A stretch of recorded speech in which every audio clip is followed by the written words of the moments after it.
Hello everyone. In this video lecture, we are going to solve the sample paper of class 10th mathematics basic session 2021-22 term second. Time allow होगा 2 hours, maximum marks 40. General instruction. The question paper consists of 14 questions divided into 3 sections A and B and C. Section A comprises of 6 questions of 2 marks each. Internal choice has been provided in 2 questions. Section B comprises of 4 questions of 3 marks each. Internal choice has been provided in 1 question. Section C comprises of 4 questions of 4 marks each and internal choice has been provided in 1 question. It contains 2 case study based questions. आज हम जो mathematics का sample paper CBSE ने जो issue किया हुआ है for session 2021-22 class 10th math का बेसिक टर्म सेकंड का उसको हम सॉल्व करेंगे।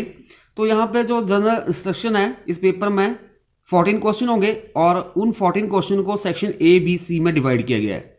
सेक्शन ए में 6 क्वेश्चन होंगे 2 मार्क्स ईच के और इंटरनल चॉइस जो है वो प्रोवाइड की जाएगी 2 क्वेश्चन में।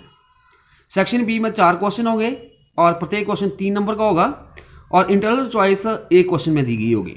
और सेक्शन सी में 4 क्वेश्चन होंगे 4 मार्क्स के, ईच क्वेश्चन कैरी 4 मार्क्स और इंटरनल चॉइस होगी एक क्वेश्चन में और इसमें 2 क्वेश्चन जो होंगे वो केस स्टडी बेस्ड क्वेश्चन होंगे। Let us take section A. Question number 1, find the root of the quadratic equation 3x² - 7x - 6 = 0। जो एक क्वाड्रेटिक इक्वेशन गिवन है इसके हमने रूट्स निकालने हैं। तो क्वाड्रेटिक इक्वेशन है 3x² - 7x - 6 = 0। सो रूट निकाल लिया तो पहले हम इसको कंपेयर करेंगे स्टैंडर्ड इक्वेशन के साथ ax² + bx + c = 0। So product जो है प्रोडक्ट्स ऑफ रूट आ जाएगा a × c होता है। तो यहाँ पे a जो है हमारे पास 3, c -6 है, दिस इज इक्वल टू -18 और सम क्या होता है b। तो b यहाँ पे कितना है -7, तो दिस इज इक्वल टू -7। अभी हम पॉसिबल फैक्टर लिखेंगे 18 के। 18 के पॉसिबल फैक्टर हो गए 1 × 18 = 18, 9 2 the 18 and 6 3 the 18।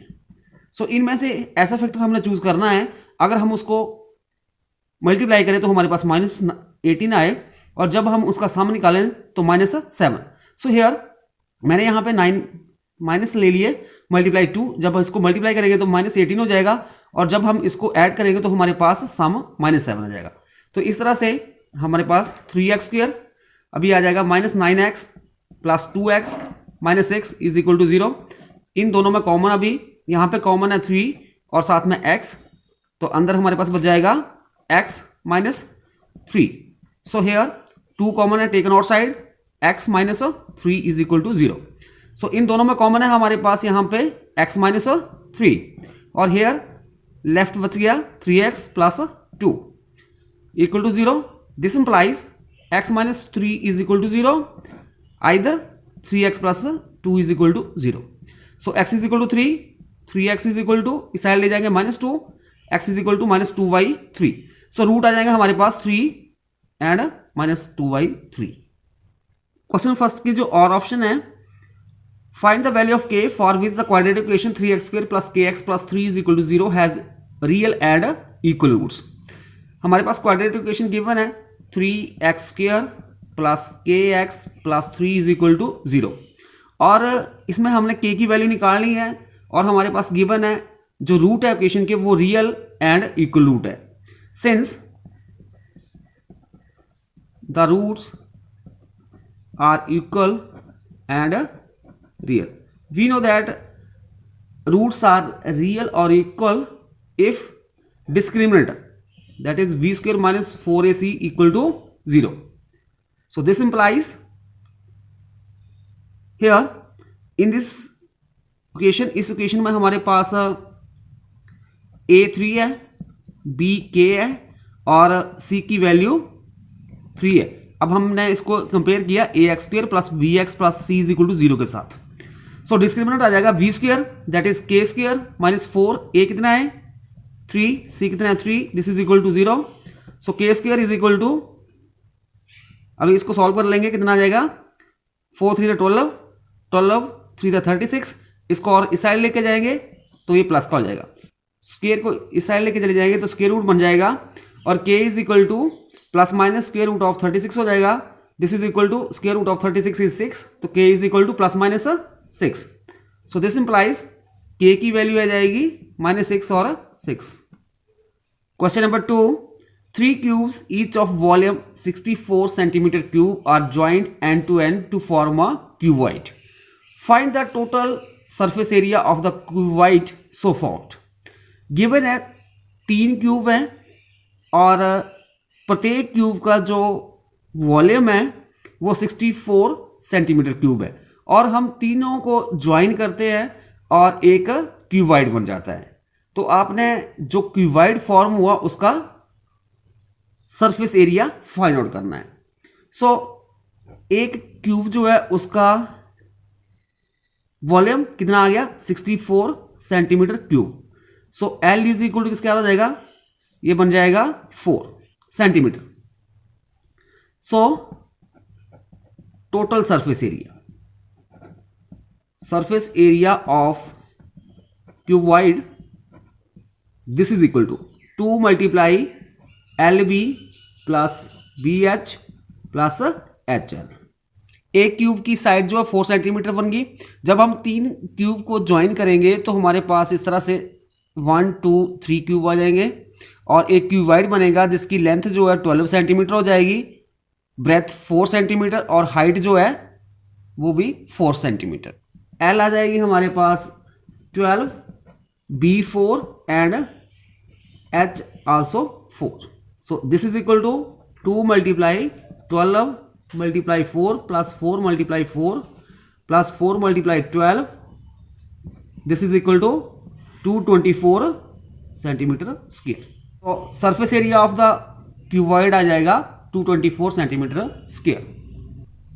Question number 3, an inter house cricket match was organised by school. Distribution of run made by the students is given below. Find the mean run scored. हमारे पास एक inter house cricket match जो है वो organise किया गया school के द्वारा, जिसमें जो रन्स बनाए स्टूडेंट ने वो हमारे पास दिए हैं नीचे, तो हमने मीडियन निकालना है इन दिस केस. सो हमारे पास पहले आ जाएगा यहाँ पे रन स्कोर, मतलब इसको हम ऐसे लिखते हैं रन्स स्कोर कितना आ गया 0 to 20, 20 to 40, 40 to 60, 60 to 80 and 80 to 100. और यहाँ पे नंबर ऑफ स्टूडेंट्स मतलब फ्रीक्वेंसी यहाँ पे आ जाएगा 4 6 5 3 एंड 4. सो टोटल कितना जाएगा 10 15 and this is 22. So frequency कितनी बन गई 22. कम्युलेटिव फ्रीक्वेंसी CF निकालेंगे हम. सो यहाँ पे 4 plus 6 10, 10 plus 5 15 plus 3 18 and 4 22. n is equal to 22 है तो n बाई 2 किसका और हो जाएगा 11. अब हम मीडियन वाला फॉर्मूला लगा देंगे. Median this is equal to L plus n by 2 minus CF over F multiply H. This is equal to here n by 2 11 है तो मीडियन क्लास आ जाएगी. 11 किसके बीच में लाई करेगा 10 और 15 के बीच में, तो हम यहाँ पे जो मीडियन क्लास लेंगे वो आ जाएगा 40 to 60. 40 to 60 आ गया तो दिस इज L. तो L कितना आ गया 40.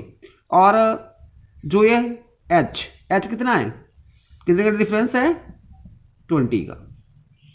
और यहाँ पे जो फ्रीक्वेंसी आएगी F, this is F. So L is 40 plus n by 2 11 है, और CF कौन सी आ जाएगी दिस इज CF. ठीक है, ये F आ जाएगा, this is CF. So CF कितनी आ गई 10 over F is 5 multiply H कितना आ जाएगा 20. जब हम इसको सॉल्व करेंगे तो हमारे पास आ जाएगा this is 40 plus 1/5 multiply 20, 5 4 the 20, 40 + 4 44। So median क्या जाएगा 44 runs. Number 4, find the common difference of the AP 4 9 14 if the first term changes to 6 and the common difference remain the same then write the new AP। क्वेश्चन में given है एक AP है हमारे पास 4 9 14 so on, और हमने common difference find out करना है। फिर उसके बाद गिवन है if the first term changes to 6, अगर हम फर्स्ट टर्म को चेंज कर दे 6 के साथ और कॉमन डिफरेंस जो है remain the same, common difference same रहे, तो जो न्यू AP फॉर्म होगी उसको हमने राइट करना है, लिखना है क्या जो बनेगी न्यू AP। सो हेयर जो कॉमन डिफरेंस आएगा in this case second term minus first term, ये आ गया 5। If the first term is 6, अगर फर्स्ट टर्म 6 है and common difference is 5, then new AP is, first term 6 है और common difference जो आ रहा है वो हमारे पास 5 आ रहा है, तो 6 + 5, थर्ड वाली होगी 6 + 10, ठीक है। तो here this is equal to 6 11 और 16, ये न्यू AP आ जाएगी। Question number 5, the mode of the following frequency distribution is 38, find the value of x।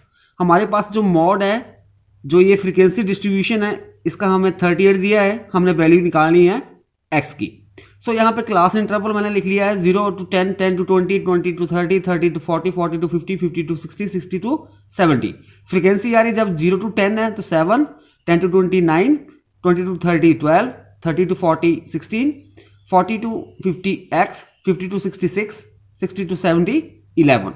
सो हमने मोड जब निकालना होता है तो हम यहाँ पे जो हाईएस्ट फ्रीक्वेंसी उसको लेते हैं, तो हाईएस्ट फ्रीक्वेंसी कितनी है 16, तो ये हमारे पास बन जाएगा F1, इससे पीछे वाली फ्रीक्वेंसी F0 और नेक्स्ट जो होती है वो हमारे पास F2, और ये आ जाएगा क्लास इंटरवल। सो यहाँ पे L कितना आ जाएगा 30, और जो हाइट मतलब क्लास इंटरवल मतलब डिफरेंस जो है यहाँ पे H कितना आ रहा है 10। सो हमारे पास मॉड जो होता है उसके लिए formula equal to L plus F1 minus F0 over 2F1 minus F0 minus F2 multiply H। So इस तरह से हम यहाँ पे वैल्यू भर देंगे। L आ गया 30 प्लस F1 हमारे पास 16, F0 12 और 2F1 कितना है 16 माइनस F0 12 और F2 माइनस X मल्टीप्लाई 10, और कितना दिया है हमारे पास गिवन है 38 है। अब हम इसको सॉल्व करेंगे। So 30 plus 16 minus 12 that is 4 over 16 to the 32 minus 12 that is 20 minus x multiply 10 is equal to 38।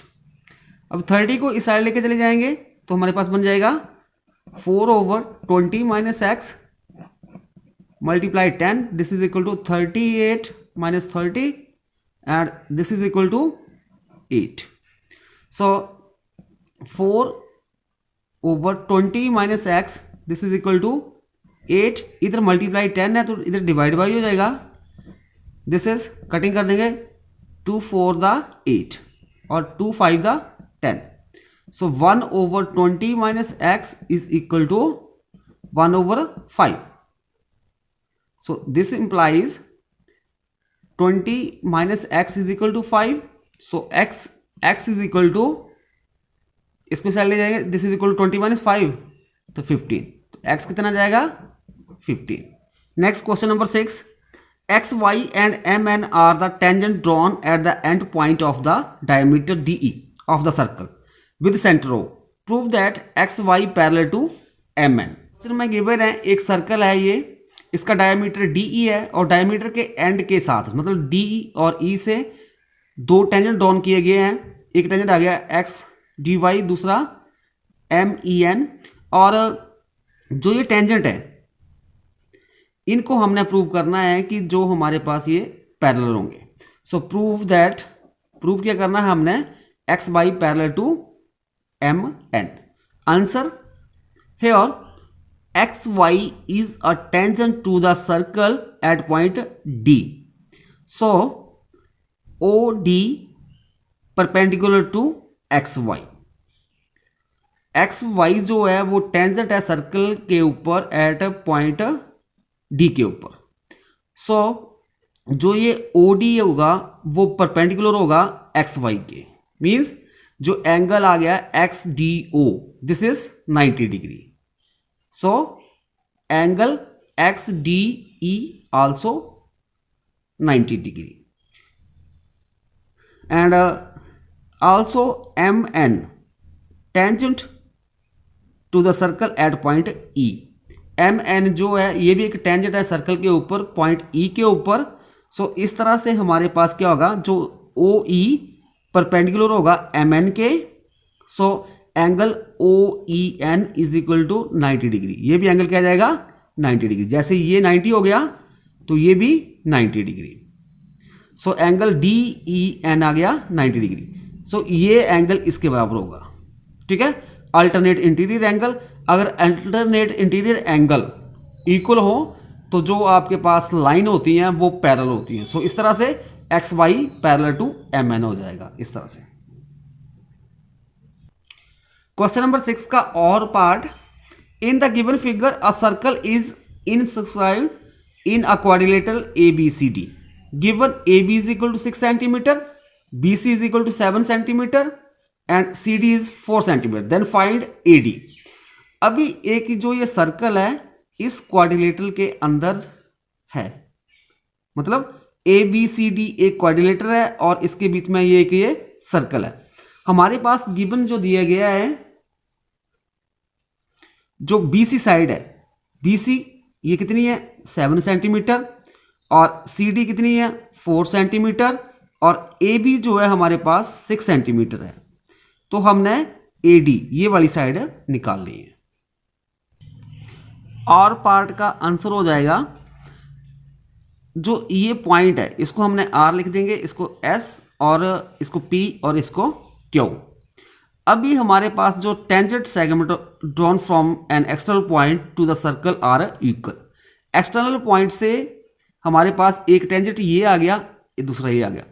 हम जानते हैं जैसे ये सर्कल आ गया, कोई बाहर हमने पॉइंट लिया, यहाँ से जब हम 2 टेंजेंट ड्रॉन कर सकते हैं, मैक्सिमम 2 कर सकते हैं, तो इन टेंजेंट की लेंथ जो है वो इक्वल होती है। मतलब ये 4 होगा तो ये भी 4 होगा। सो इसी तरह से ए पॉइंट्स जो है ये सर्कल के बाहर है और यहाँ से ये 2 टेंजेंट है, ठीक है। तो यहाँ पे AP किसके बराबर हो जाएगा, SA के बराबर, और इसी तरह से ये B भी एक्सटीरियर पॉइंट है और ये 2 टेंजेंट हो गए।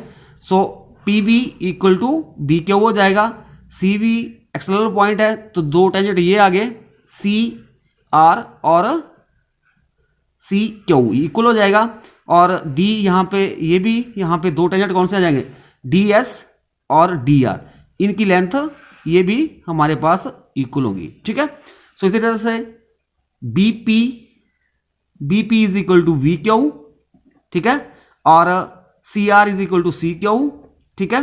फिर DR is equal to DS और उसके बाद AP equal to AS।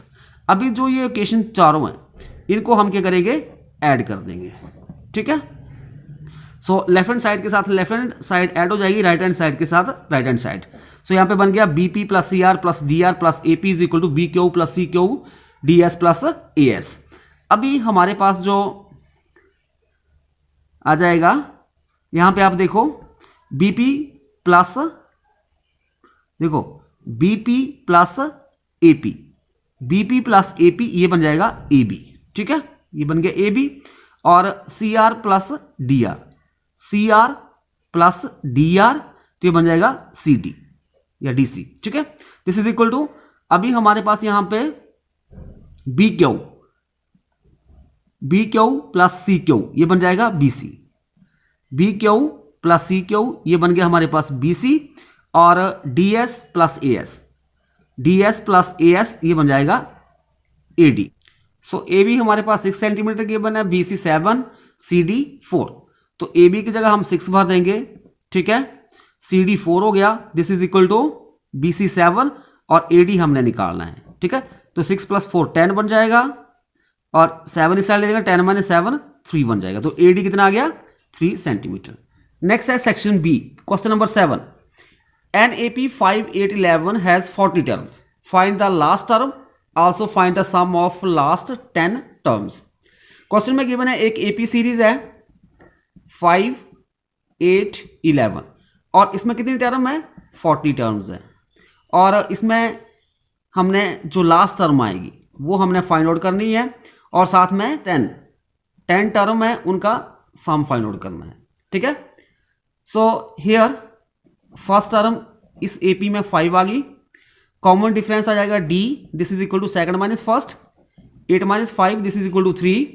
So last term मतलब कितनी 40 टर्म है? तो A40 is equal to A plus 39D।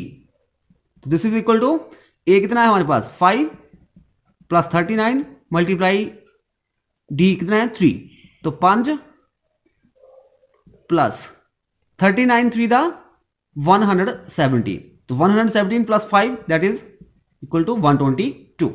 Now अब हम A31 निकालेंगे, this is equal to A plus 30D, this is equal to 5 plus 30 multiply 3, this is equal to 95। Next हमने find out करना है लास्ट 10 टर्म का सम। तो last 10 term कहां से हो जाएंगी? 31 से लेके 40 तक।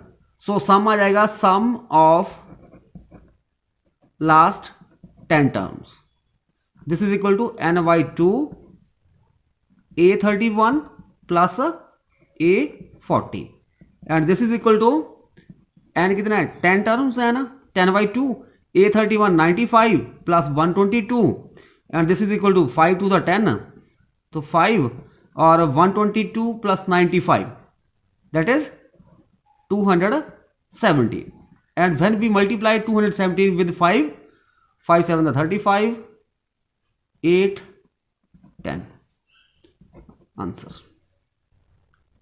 Question number 8. A tree is broken due to the storm in such a way that the top of the tree touches the ground and make an angle 30 degree with the ground. Let the broken upper part of the tree is 8 meter. Find the height of the tree before it was broken. Question में given है एक tree है, तो हमने यहाँ पे जो tree है AB मैंने एक ट्री ले लिया, ठीक है, और वो मान लो C पॉइंट से ब्रोकन हो गया है, ठीक है, और जो ये ब्रोकन पार्ट है दैट इज BC, ये ग्राउंड को टच कर रहा है और जो ट्री का पार्ट जो ब्रोकन हुआ है उसकी लेंथ जो है 8 मीटर है। तो ये 8 मीटर हुआ तो ये भी हमारे पास कितना आएगा? 8 मीटर। फिर हमने जो हाइट निकालनी है इस ट्री की, तो हाइट यहां पे ये आ जाएगी दैट इज AB आ गई, ठीक है। और जो ट्री जब ब्रोक हो गया उसके बाद जो ट्री की लेंथ बची वो मैंने मान ली यहाँ पे x, मतलब AC कितना आ गया? AC is equal to x metre. So अभी हमारे पास ये ट्राइंगल बन जाएगी ACD, राइट एंगल ट्राइंगल है। तो ट्राइंगल ACD में अभी हम यहाँ पे लगा देंगे साइन थीटा और एंगल कितना दिया था यहाँ पे? Make an angle 30 degree with the ground, और ग्राउंड के साथ कितना एंगल बना रहा था वो 30 डिग्री। सो साइन 30 किसके और हो जाएगा? साइन होता है परपेंडिकुलर ओवर हाइपोटेन्यूज, तो परपेंडिकुलर यहाँ पे आ जाएगा x और हाइपोटेन्यूज कितना है? 8 और साइन 30 की वैल्यू होती है 1/2, this is equal to x/8। इसको सॉल्व करेंगे तो x इज इक्वल टू इधर आ जाएगा 8/2, तो x is equal to 4 metre आ जाएगा। तो ये x कितना आ गया? 4। अभी जो टोटल AB कितना हो जाएगा? 8 + 4 that is equal to 12 metre. तो हाइट ऑफ ट्री कितनी आ गई? 12 metre.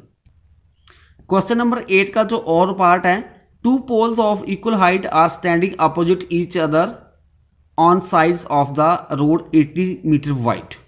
From a point between them on the road, the angle of elevation of the top of the 2 poles are respectively 60 degree and 30 degree.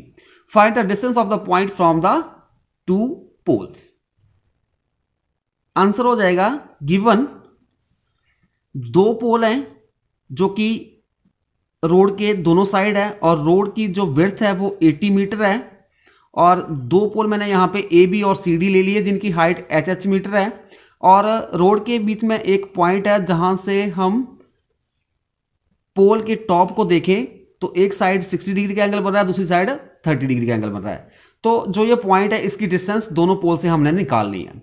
सो यहाँ पे आप देख सकते हो एक ये ट्राइंगल बन गई A B P, right angle triangle होगी और दूसरी पी सी डी। अभी हम निकालेंगे बीपी और पीडी। सो यहाँ पे रोड की लेंथ कितनी है 80 है तो बीपी मैंने x मान लिया तो ये पीडी कितना हो जाएगा 80 minus x. So in triangle A B P यहां पे हम लगाएंगे tan, तो tan 60 degree this is equal to perpendicular over base होता है तो परपेंडिकुलर यहां पे h है और बेस क्या हो गया x। tan 60 की वैल्यू होती है √3 this is equal to h over x। थोड़ा रिअरेंज कर देंगे तो h is equal to √3 x metre आ जाएगा। So this is equation number 1। अभी हम सेकंड ट्राइंगल लेंगे P D C. In triangle P D C यहां पे एंगल 30 डिग्री आ रहा है तो tan 30 डिग्री, ये भी हमारे पास होता है P ओवर B, तो P यहां पे H है और B कितना है 80 माइनस एक्स और tan 30 की वैल्यू होती है हमारे पास 1 over √3 this is equal to H over 80 minus x. थोड़ा इसको रीअरेंज करेंगे तो H is equal to 80 minus x over √3 आ जाएगा। This is equation number 2। अभी हम इक्वेशन 1 और 2 को कंपेयर करेंगे। इक्वेशन 1 और 2 को जब हम कंपेयर करेंगे तो यहाँ पे लेफ्ट हैंड साइड जो बराबर है तो राइट हैंड साइड भी बराबर होगी, मतलब इक्वल होगी। So √3x is equal to 80 minus x over √3। अब ये साइड मल्टीप्लाई हो जाएगा तो √3 multiply √3x is equal to 80 minus x, तो ये बन जाएगा √3 x is equal to 80 minus x. X को इस साइड लेके आ जाएंगे तो ये बन जाएगा 3x plus x is equal to 80, 4x is equal to 80, x is equal to 80 by 4 this is equal to 20। तो x कितना बन गया 20 मीटर। सो BP कितना आ गया BP is equal to 20 metre और PD कितना आ जाएगा PD this is equal to 80 minus x this is equal to 80 minus 20 this is equal to 60 metre. Question number 9, PA and PB are the tangent drawn to a circle with center O. If PA is equal to 6 centimeter and angle APB is equal to 60 degree, then find the length of the chord AB. Question में given है एक circle है, उसके बाहर एक point P दिया गया है और P से दो टेंजेंट ड्रॉन किए गए हैं PA और PB और ये एंगल 60 डिग्री दिया हुआ है और लेंथ ऑफ टेंजेंट जो है 6 सेंटीमीटर है। तो हमने जो ये कॉर्ड है इसकी लेंथ जो है फाइंड आउट करनी है। सो हम जानते हैं अगर सर्कल के बाहर कोई एक्सटर्नल पॉइंट गिवन है तो वहां से जो दो टेंजेंट ड्रॉन किए जाते हैं उनकी लेंथ बराबर होती है, मतलब AP is equal to PB। ठीक है, अभी ट्राइंगल आ जाएगी APB। इसमें जो एंगल होगा हमारे पास PAB इक्वल टू PBA, ये एंगल इसके बराबर होगा। क्लियर?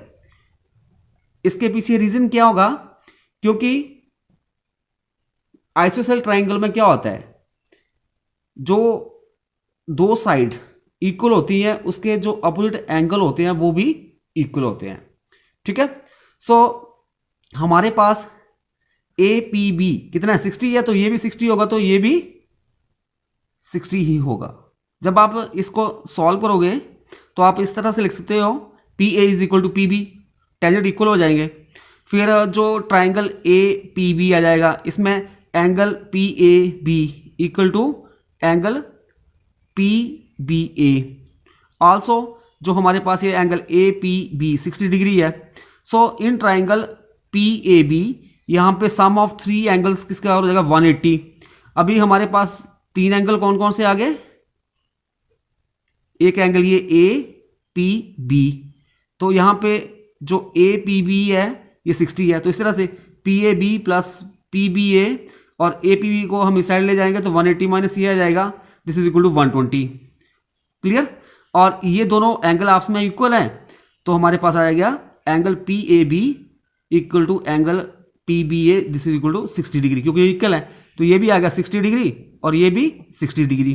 ठीक है, सो इस तरह से APB क्या बन गई, एक इक्विलेटरल ट्राइंगल। इक्विलेटरल ट्राइंगल बन गई तो इसकी सारी साइड जो होंगी वो इक्वल होंगी। सो लेंथ ऑफ कॉर्ड कितनी आ गई, 6 centimetre. Question number 10, the sum of the square of 3 positive number that are consecutive multiple of 5 is 725। Find the 3 numbers. जो सम है स्क्वायर का, किसका, हमारे पास गिवन है 3 पॉजिटिव नंबर और किस तरह के हैं वो, कंसेक्यूटिव मल्टीपल ऑफ 5। कितना आ रहा है सम, 725। तो हमने वो तीनों नंबर फाइंड आउट करने हैं। सो पहले मान लेते हैं let 3 consecutive numbers are which is a multiple of 5, 5x, 5x plus 5, 5x plus 10। ठीक है, सो इनका स्क्वायर आ जाएगा। पहले इसका स्क्वायर कर देंगे तो 5x का स्क्वायर, दूसरे का 5x प्लस 5 का स्क्वायर एंड 5x प्लस 10 का स्क्वायर। सो 5x का स्क्वायर क्या जाएगा, 5 5 दा 25x स्क्वायर और इसका स्क्वायर आ जाएगा 25x स्क्वायर प्लस 25 प्लस 5 5 दा 25 टू द 50x। और जो ये थर्ड वन है इसका क्या जाएगा square, 5 5 the 25x square, 10 10 the 100 और plus 10 5 the 50 to the 100x। अभी अकॉर्डिंग टू क्वेश्चन क्या है, जो ये 3 कंसेक्यूटिव मल्टीपल ऑफ 5 लिए, हम इनका स्क्वायर करें तो उसका सम कितना होता है 725।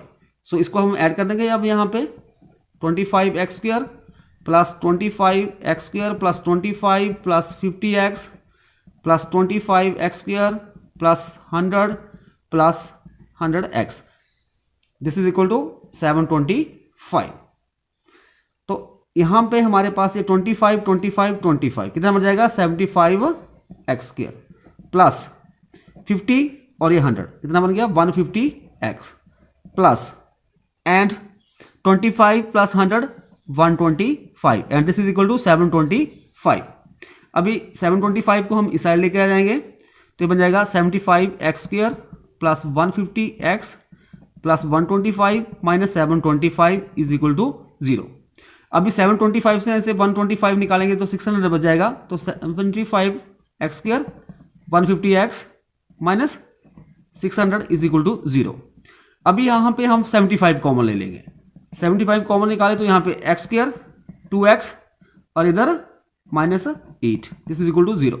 अभी ये इस साइड डिवाइड हो जाएगा 0 जाएगा, x square plus 2x minus 8 is equal to 0। So इसके फैक्टर बनाएंगे तो इसके फैक्टर बन जाएगा x प्लस 4 और x minus 2 is equal to 0। So here either x plus 4 is equal to 0 और x minus 2 is equal to 0, तो x is equal to minus 4, x is equal to 2। So हम जो negative value उसको neglect करेंगे और लेंगे हम positive value, तो x कितना आ गया 2। सो हमारे पास जो मल्टीपल ऑफ 5 कंसेक्यूटिव आगे आएंगे हमारे पास, यहाँ पे पहला क्या है 5x 5 टू द 10 बन गया, दूसरा 5 to the 10 plus 5 that is 15, third आ जाएगा 5 टू द 10 प्लस 10 20। क्या आ गया हमारे पास 10 15 और 20। नेक्स्ट है section C, question number 11, construct 2 concentric circle of radii 3 cm and 7 cm. Draw 2 tangents to the similar circle from a point P which lies on the bigger circle. Question में given है 2 concentric circle है जिनका radius 3 centimetre और 7 centimetre respectively है और हमने 2 tangent drawn करने हैं स्मॉलर सर्कल के ऊपर फ्रॉम ए पॉइंट P से। जो कि बिगर सर्कल के ऊपर लाई कर रहा है। तो इसकी जो कंस्ट्रक्शन आप कैसे करोगे तो देखते हैं। देखो फर्स्ट ऑफ ऑल मैंने ये सेंटर ले लिया O, यहां से पहले एक सर्कल ड्रॉ किया जिसका रेडियस है 3 सेंटीमीटर, और फिर इसी पॉइंट से मैंने एक 7 सेंटीमीटर रेडियस लेके एक और सर्कल ड्रॉ कर दिया, ठीक है। फिर उसके बाद क्या करना है, एक पॉइंट ले लेना है इस सर्कल के ऊपर जो ये बिगर सर्कल है, वो मैंने P ले लिया। अभी P और O को मैंने ज्वाइन कर दिया, फिर PO को हमने बाइसेक्ट करना है, ठीक है, with the help of compass. तो यहाँ से P के ऊपर रख के मोर देन हाफ ओपन की और इस तरह से अर्क लगा दी, फिर सेम ओपनिंग के साथ O के ऊपर रखा, इस तरह से अर्क लगा दी, जहाँ पे कट कर रही है मिला दिया, तो इन दोनों का PO का O डैश जो सेंटर आ जाएगा। अब सेंटर से P तक ओपन करके या सेंटर से O डैश से O तक ओपन करके एक सर्कल लगा दिया, और ये सर्कल A और B पॉइंट के ऊपर जो सर्कल हमने लिया 3 सेंटीमीटर, मतलब स्मॉल सर्कल है, उसके ऊपर 2 पॉइंट यहाँ पे कट कर रहा है। फिर यहाँ से PA और PB को हम मिला देंगे, तो PA और PB जो है 2 टेंजेंट हो गए स्मॉल सर्कल के ऊपर from a point which is lie on the bigger circle. Question number 11 का और part, draw a pair of tangent to a circle radius 6 centimetre which are inclined to each other at an angle of 60 degree. Also find the length of the tangent. हमने क्या करना है, pair of tangent drawn करना है circle के लिए या circle के ऊपर जिसका रेडियस 6 सेंटीमीटर है और जो कि इंक्लाइंड कर रहे हैं each other at an angle of 60 degree. Also find the length of the tangent. तो इसके लिए हमारे पास आंसर ये हो जाएगा, सबसे पहले हम क्या करेंगे, एक सर्कल ड्रॉ करेंगे 6 सेंटीमीटर रेडियस लेके, मतलब ये 6 सेंटीमीटर रेडियस लेके हमने एक सर्कल ड्रॉ कर दिया। उसके बाद क्या करेंगे, एक पॉइंट ले लेंगे सर्कल के ऊपर, मैंने ये ए ले लिया, ठीक है। फिर यहाँ पे प्रोटेक्टर की सहायता से हम 120 डिग्री का एंगल बनाएंगे, इस तरह से प्रोटेक्टर रखेंगे और 120 डिग्री का एंगल बना देंगे, ठीक है। इसको ज्वाइन कर दिया। फिर उसके बाद क्या करना है, ए पॉइंट के ऊपर भी 90 डिग्री का एंगल बनाना है, बी पॉइंट के ऊपर भी 90 डिग्री का। फिर इन दोनों को इस तरह से आगे बढ़ा देना और जहां पे ये मिलेंगे वो एक्सटर्नल पॉइंट हो जाएगा P, और ये एंगल कितना आ जाएगा 60 डिग्री। कैसे, अभी आपने इसको वेरीफाई करना तो वेरीफाई भी आप कर सकते हो, क्योंकि इस तरह से हमारे पास एक ये क्वाड्रिलेटरल बनेगी और क्वाड्रिलेटरल के चारों एंगलों का सम कितना होता है 360। तो ये हमारे पास 90 है, ये भी 90 है, ये 120 हो गया। मान लो इसको x मान लिया हमने, ठीक है। तो 90 plus 90 plus 120 plus x is equal to 360, ठीक है। तो ये बन जाएगा 180 ते 120 300 प्लस x 360, तो x इज इक्वल टू 360, इस साइड ये माइनस हो जाएगा 300, तो x इज इक्वल टू 60, तो ये आ जाएगा हमारे पास 60 डिग्री। मतलब ये PA और PB 2 टेंजेंट होंगे जो कि इंक्लाइंड है with each other at an angle of 60 degree to the circle whose radius is 6 centimetre. Next है हमने लेंथ ऑफ टेंजेंट निकालनी है, तो इसके लिए हम PO को ज्वाइन कर देंगे। तो इस तरह से हमारे पास ये राइट एंगल ट्राइंगल बन जाएगी PAO। सो यहाँ पे हमें ये पता है ये 6 सेंटीमीटर है, हमने AP निकालना है, ये परपेंडिकुलर और बेस पे ये 60 डिग्री है, तो कितना हो जाएगा, दिस इज 30 डिग्री, हाफ हो जाएगा ना ये। सो यहाँ पे लगा देंगे हम tan 30 degree, this is equal to P over B। So P कितना है 6, B आ जाएगा PA। So this is equal to tan 30 की वैल्यू होती है हमारे पास 1/√3, this is equal to 6 over PA।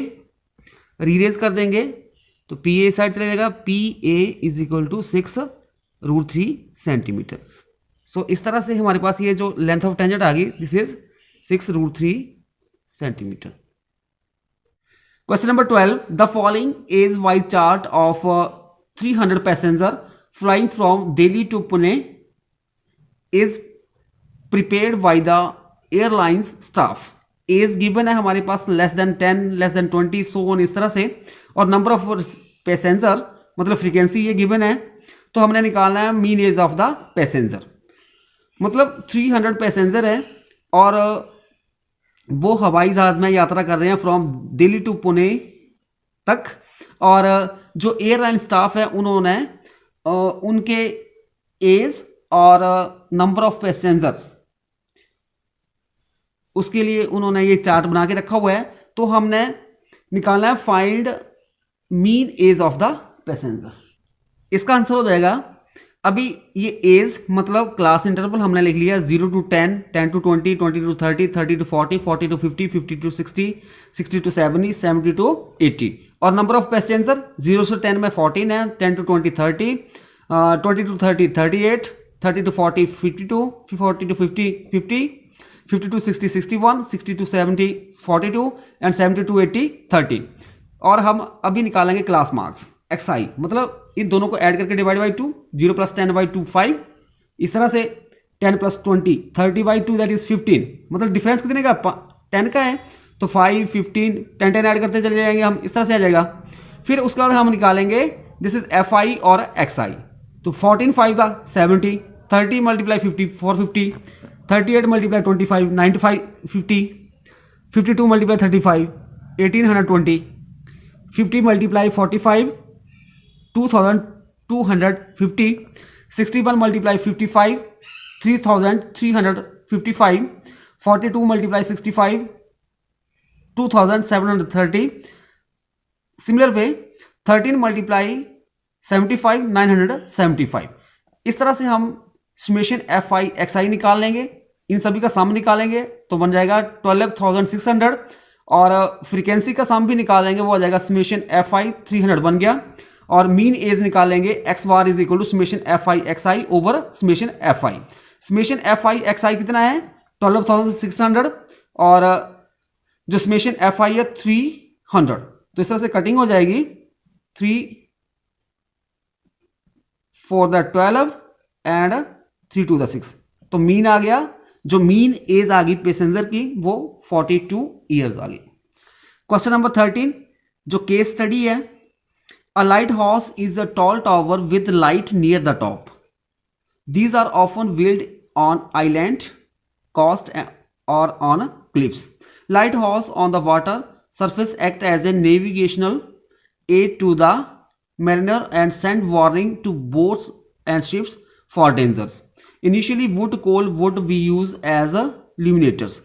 Gradually, it was replaced by candles, lanterns, electric lights. Nowadays, they are run by machines and remote monitoring. Proms Reefs Lighthouse of Mumbai was constructed 1874-75. It is approximately 40 meters high and its beam can be sent at a distance of 30 kilometers.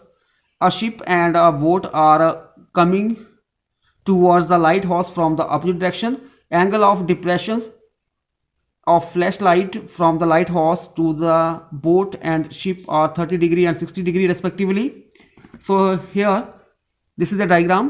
First we have to find which of the two boat or the ship is nearer to the lighthouse. Find distance from the lighthouse. Second, find the time taken by the boat to reach the lighthouse if it is moving at a rate of 20 km/h.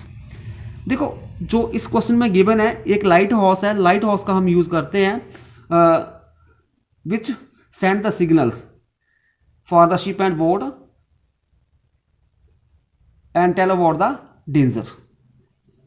तो light house यहाँ पे इस तरह से diagram में दिया गया है।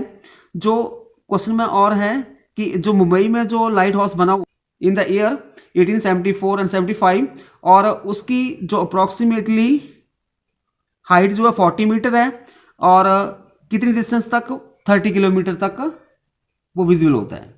और एक शिप और बोट जो है वो दोनों एंड से इस लाइट हाउस की तरफ आ रहे हैं। जो एंगल है, एंगल ऑफ डिफ्रेक्शन जो है 30 और 60, बोट और शिप के लिए। जो फर्स्ट पार्ट है उसमें हमने फाइंड आउट करना है which of the two boat और ship is nearer to the lighthouse, find the distance from the lighthouse. मतलब ये बोट होगी और ये शिप, इन दोनों में से कौन सा लाइट हाउस के नज़दीक है और कितनी डिस्टेंस के ऊपर है। सो इसके लिए हमारे पास सोल्यूशन हो जाएगा, अभी ये एंगल 30 है तो ये भी हमारे पास एंगल 30 डिग्री आ जाएगा और this is 60 degree. So triangle A C B ले लेंगे हम, ए सी बी, और यहाँ पे हम निकालेंगे एंगल कितना आ रहा है 60 डिग्री, तो tan 60 degree this is equal to perpendicular A B आ जाएगा और बेस बी सी, और ए बी कितना है हमारे पास, वो गिवन है 40, क्योंकि यहाँ पे ये दिया हुआ है हमारे पास 40 मीटर है, जो बॉम्बे में लाइट हाउस है उसकी हाइट 40 मीटर है ओवर BC, और tan 60 की वैल्यू होती है √3, this is equal to 40 over BC। इसको थोड़ा रीअरेंज करने लगे, this implies BC is equal to 40 over √3, और थोड़ा इसको और रीअरेंज करते हैं तो 40 √3 ओवर 3, रैशनलाइज कर देंगे √3 के साथ, मीटर बन जाएगा। का आंसर आ गया शिप नियरेस्ट है लाइट हाउस के, और जो हमारे पास डिस्टेंस जो है लाइट हाउस की शिप से वो हमारे पास है 40 √3 ओवर 3 मीटर। सेकंड पार्ट में फाइंड आउट करना है कि जो बोट जो है लाइट हाउस की तरफ मूव कर रही है कितनी स्पीड के साथ, 20 किलोमीटर पर आवर के साथ, और तो वो इस पॉइंट से लाइट हाउस तक पहुंचने के लिए कितना टाइम लेगी वो हमने निकालना है। सेकंड पार्ट का आंसर, अब हम ट्राइंगल लेंगे ए डी बी, ये वाली ए डी बी, यहाँ पे एंगल 30 डिग्री है तो tan 30 डिग्री परपेंडिकुलर आ जाएगा ए बी और बेस आ जाएगा डी बी। तो tan 30 की वैल्यू होती है हमारे पास 1 over √3, this is equal to A B, A B की जगह हम वैल्यू भर लेते हैं, अब कितना है 40 है, D B, so this implies D B is equal to 40 √3 आ जाएगा मीटर। ठीक है, अभी टाइम निकालना है, तो time taken to cover this distance, this is equal to 60 over 2000 multiply 40 √3, this is equal टू 2.076 मिनट। जब हम इसको सॉल्व करेंगे तो हमारे पास कितना आ जाएगा 2.076। तो बोट ने लाइट हाउस तक पहुंचने के लिए कितना टाइम लिया 2.076 मिनट। क्वेश्चन नंबर 14, ये भी हमारे पास केस स्टडी है। Krishnanagar is a small town in Nadia district of West Bengal.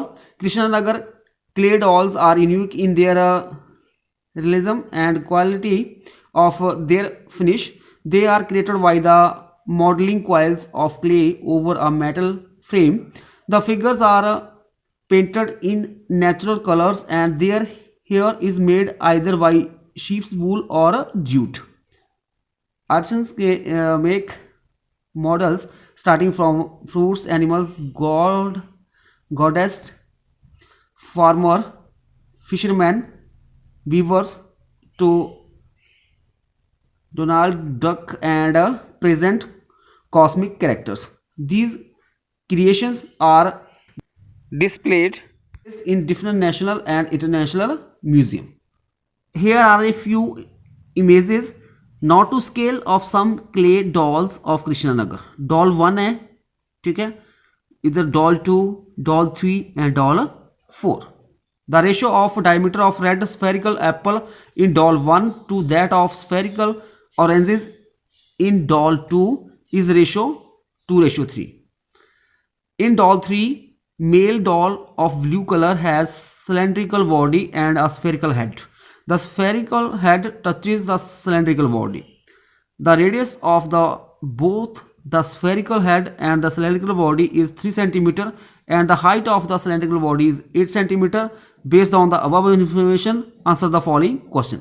First question है जिसका आपने आंसर देना है, what is the ratio of the surface area of the red spherical apple in doll 1 to that of the spherical oranges in doll 2? Second one, the blue doll of doll 3 is melted and it clay is used to make the cylindrical drum of doll 4. If the radius of the drum is also 3 cm, find the height of the drum. First part का answer हो जाएगा let R1 and R2 be the respectively the radii of apples and oranges, that is 2R1 ratio 2R2, this is equal to 2 ratio 3. This implies R1 ratio R2 is equal to 2 ratio 3. So 4 pi R1 का square ratio 4 pi R2 का square, this is equal to R1 over R2 का square, this is equal to 2/3 का square, this is equal to 4 ratio 9. Second part का answer हो जाएगा let the height of the drum be h, volume of the drum is equal to volume of the cylinder plus volume of the sphere. Pi 3 का square h equal to pi 3 square multiply 8 plus 4/3 pi 3 का cube centimetre cube. This implies h is equal to 8 plus 4, तो h is equal to 12 centimetre.